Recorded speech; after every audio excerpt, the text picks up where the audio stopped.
Okay, my first problem is find the exact value of cosine 2 sine inverse 7041. And I'm going to be using the double angle formula. Cosine 2 theta is equal to 1 minus 2 sine squared theta.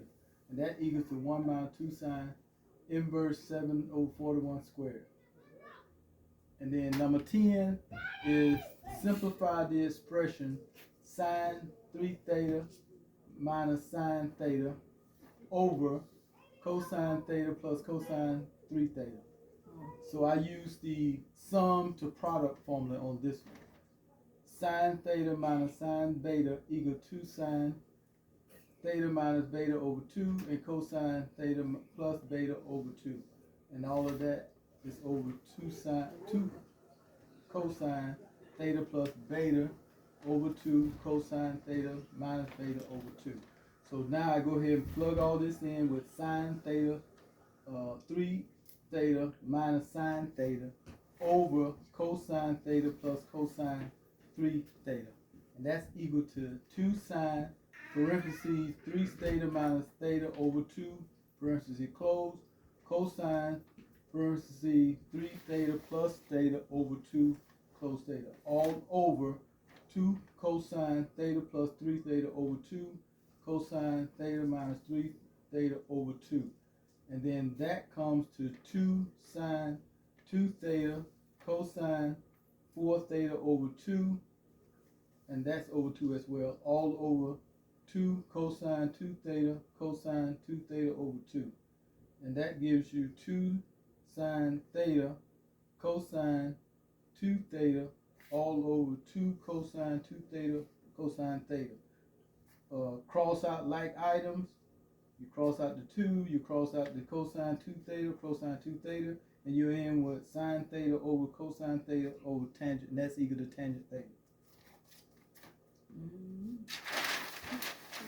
Who is theta?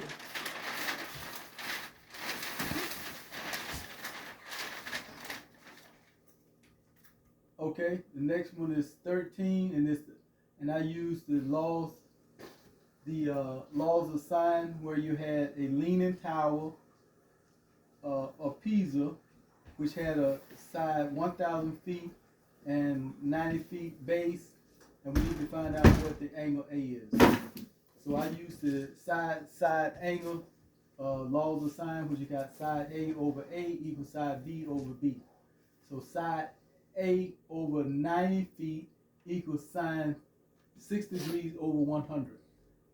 And then you got 100, you cross multiply, you get 100 sine A equals 90 sine 60 degrees. And then you, in order to get the side A by itself, you multiply by 100. Those are crossed out, and you end up with sine A equals 90 sine 60 over 100. And we know that sine 60 is equivalent to the square root 3 over 2.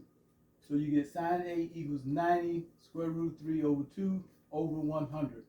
And then you get the inverse of sine, and that'll be sine negative 1, 90 square root 3 over 100.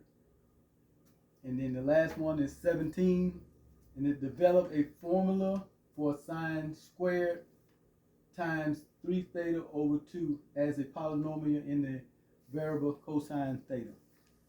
So I first started out with using the sum formula for sine, which is cosine theta equals cosine 2 theta plus 0, and that'll give you your cosine 2 theta times cosine theta minus sine 2 theta times sine theta.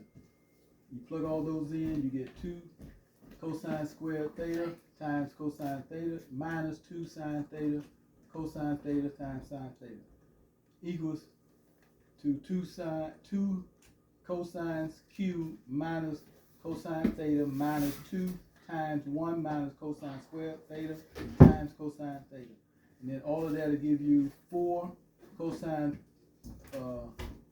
cubed theta minus 3 cosine theta. Then you say sine theta cubed 3 theta over 2 equals 1 minus 4 times 4 x cubed minus x all over 2. Then comma x equal cosine times 3 theta. That equals a negative 4x cubed over 2 plus x over 2 plus 1/2, and then x equal cosine 3 theta. And that's it. That should be a